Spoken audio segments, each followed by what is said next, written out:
बहुत समय पहले एक गांव में एक साधु का आश्रम था, जहां लोग अपनी समस्याओं का समाधान पाने के लिए आते थे।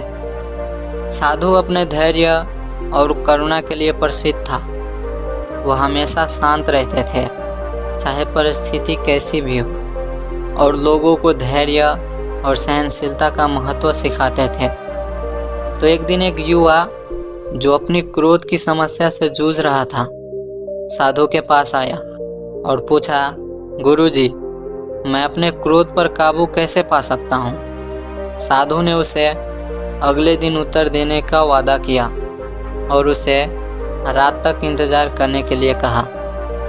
फिर जैसे ही रात का समय हुआ तो साधु ने एक दीपक जलाया और उसे युवा को थमाते हुए कहा, इसे बिना बुझाए पूरी रात रखो।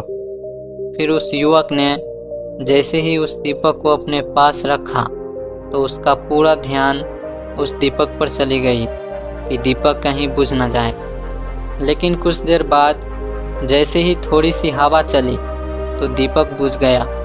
अगले दिन साधु ने कहा, जैसे उस दीपक को जलाए रखना कठिन था, वैसे ही क्रोध को नियंत्रित करना कठिन तो है, लेकिन संभव है।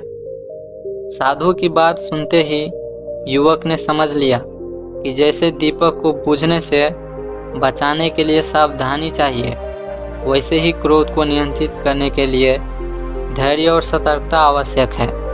फिर उसने साधु का आशीर्वाद लिया और क्रोध को नियंत्रित करने की कला सीख ली। तो दोस्तों, इस कहानी से हमें ये सीख मिलती है कि क्रोध को नियंत्रित करना एक कठिन कार्य हो सकता है, लेकिन धैर्य और सतर्कता से इसे संभव भी किया जा सकता है।